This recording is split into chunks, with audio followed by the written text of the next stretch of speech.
படைத்தவன் சொல்லிவிட்டான் வாழ்வை தந்தது சோதனைக்கு என்றதற்கு பிறகு இடையில் உள்ளவர்கள் எதை சொன்னாலும் அது பொய்தானே.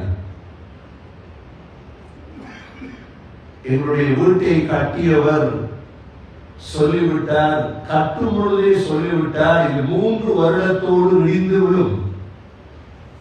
ஆனால் வீட்டை பார்த்தவர்கள் எல்லாம் சொல்கிறார்கள், இல்ல நிரந்தரமாக இருக்கும். கட்டியவர் இன்ஜினியர் சொன்னதுதான் சரி. இந்த உலகத்தில் ஹயாத்தையும் மௌத்தையும் எங்களையும் படைத்த அல்லாஹ் சொல்லிவிட்டான், வாழ்க்கையுடைய நோக்கம் சோதனைதான். வாழ்க்கையுடைய நோக்கம் வாழ்வதற்காக இந்த உலகத்தில் அல்லாஹ் யாரையும் அனுப்பவில்லை. வாழ்வதற்காக அனுப்பி இருந்தால் சகோதரர்களே, மரணம் என்ற ஒன்றை அல்லாஹ் தரமாட்டார். அதனாலதான் அல்லாஹ் சுப்ஹானஹு வ தஆலா சூரத்து ரஹ்மானிலே குல்லு மன் அலைஹா ஃபான் வயபகா வஜ்ஹு ரப்பிக துல் ஜலாலி வல் இக்ராம், இந்த உலகத்தில் இருக்கக்கூடிய அனைத்தும் ஒரு நாள் அழிந்தே தீரும். ஆனால் அழியாத, முடியாத, மரணிக்காத ஒரே ஒருவன் அல்லாஹ் மாத்திரம்தான். அல்லாஹ்வுக்கு மரணம் கிடையாது.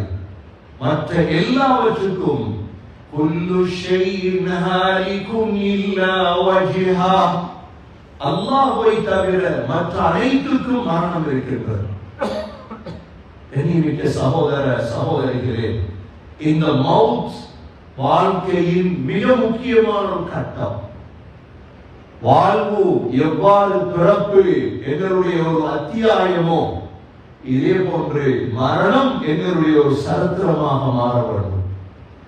அதற்கிடையில் தான் சாதிப்பதை சகோதரர்களை சாதித்துக் கொள்ள வேண்டும். இந்த மௌத்தை விட்டும் யாரும் விரண்டோட முடியாது. قل إن الموت الذي تفرون منه فإنه ملاقيكم, நபி நீங்கள் சொல்லுங்கள், எந்த மௌத்தை விட்டும் விரண்டோட பார்க்கிறீர்களோ, என்றால் மௌத் யாருக்கு விருப்பமில்லை.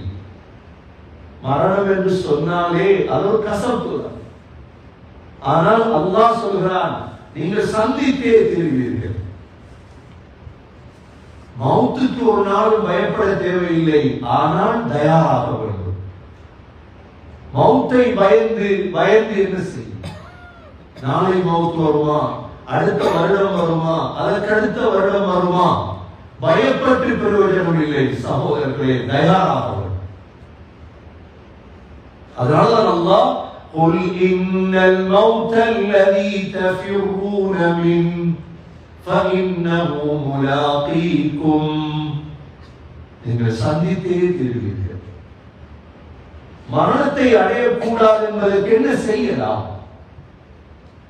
ஒன்றுமே செய்ய முடியாது. அதனுடைய கண்ட்ரோல் அல்லாஹ்விடம் இருக்கிறது. ஒரு மனிதன் மரண தருவாயை அடைவானாக இருந்தால் அவனுடைய பலம், அவனுடைய சக்தி, அவனுடைய பெருமை, அவனுடைய பணம் அனைத்துமே அடங்கிடும். அந்த நேரத்தில் அவனுடைய உடம்பை பார்க்கும் பொழுது ஒரு பாவ உணர்வு வரும். அதனால்தான் மையத்தை கண்டால் எங்களுக்கு இறக்கம் வருவது. எவ்வளவு பெருமை பேச்சுகள் பேசியிருப்பார். நீங்கள் கைரோவுக்கு சென்றால் ஃபிரௌனுடைய உடம்பு இருக்கிற ஜீசஸ் அஸ்லானி குர்ஆனுடைய ஆயத்துல ஓதும் பொழுது ஃபிரௌன் எவ்வளவு பெருமையா பேசினார். ஃபிரௌனுடைய உடம்புக்கு முன்னால போய் நின்றா அவருடைய கண்ணால கண்ணீர் வரும், பாவம். ரப்புக்குமுல் அலா என்றார், நான் தான் உங்களுடைய பெரிய கடவுள் என்றார். இன்று மையத்தாக கிடக்கிறார். 4000 ஆண்டுகளாக மையத்தாக அல்லாஹ் ஃபல்யௌம நுனஜ்ஜீக பிபதனிக், உன்னுடைய உடம்பை பாதுகாப்போம் நாங்க, பின்னால வாரவங்களுக்கு படிப்பினை. ஆகவே சகோதரர்களே, மரணம் என்பது வாழ்க்கையில் ஒரு கட்டம். அந்த மரணத்தை சிந்தித்து வாழக்கூடியவன் தான் முஃமின், முஸ்லிம். அந்த மரணத்தை நம்பாமல், அதற்கு தயாரிப்பு செய்யாமல் வாழக்கூடியவன் சகோதரர்களை புத்தியற்றவன். சொன்னார்கள் ஸல்லல்லாஹு அலைஹி வஸல்லம், அல் கைஸ் புத்திசாலியார் மன் தான நஃப்ஸஹு வ அமில லிமா பஅதல் மௌத்.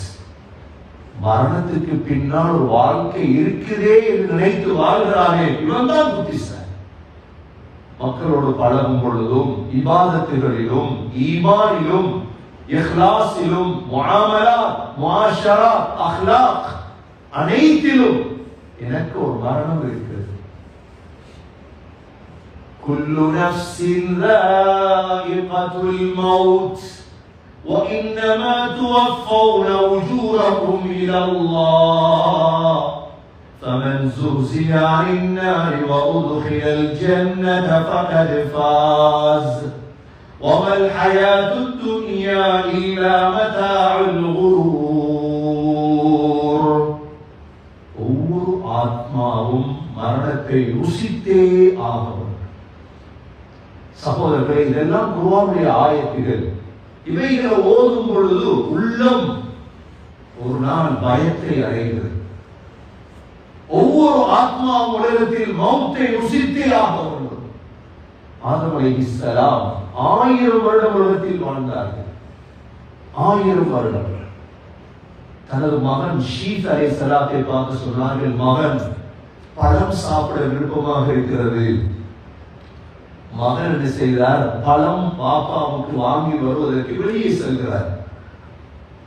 வெளியே வரும் பொழுது மலக்குகள் மண்வெட்டியோடு வருகிறார்கள். எங்க போகிறீர்கள்? சொன்னார்கள், ஷீத் அலைஹிஸ்ஸலாம் பாப்பா பழம் கேட்டார், பழம் வாங்குவதற்கு வந்தோம். அப்பொழுது சொன்னார்கள் மலக்குகள், உங்களுடைய பாப்பா கேட்டது உலகத்துடைய பழத்தை அல்ல, சொர்க்கத்துடைய பழத்தை.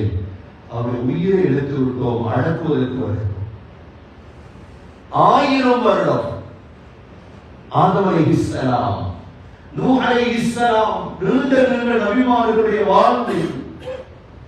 நூஹ் அலைஹிஸ்ஸலாம் தன் கடைசி காலத்தை அடைந்த பொழுது மகனை கூப்பிட்டு வசிய செய்தார்கள். தன்னுடைய மகனுக்கு வசிய செய்தார்கள் சக்கராத்திலே. அல்லாஹ் குர்ஆனிலே யாக்கூப் அலைஹிஸ்ஸலாமுடைய சக்கராத்தை குர்ஆனிலே சொல்லியிருக்கிறார். إذ حضر يعقوب الموت إذ قال لبنيه ما تعبدون من بعدي. யாக்கூப் அலைஹிஸ்ஸலாம் யார்? இஸ்ராயீல் இருக்கிறீர்கள், இஸ்ரவேலர்கள் இருக்கிறார்களே, எந்த யாக்கூப் அலைஹிஸ்ஸலாத்துடைய பெயரை வைத்து பலஸ்தீனுக்குள் ஒரு ஊரை உருவாக்க வேண்டும் திட்டமிட்டார்களோ, அந்த யாக்கூப் அலைஹிஸ்ஸலாத்துடைய 12 பிள்ளைகள். இந்த 12 பிள்ளைகளை யாக்கூப் அலைஹிஸ்ஸலாம் தன்னுடைய சக்கராத்திலே அழைத்து கேட்டார்கள், பிள்ளைகளே, மா தஅபுதூன மின் பஅதி, எனக்கு பிறகு நீங்கள் யாரை வணங்குவீர்கள்?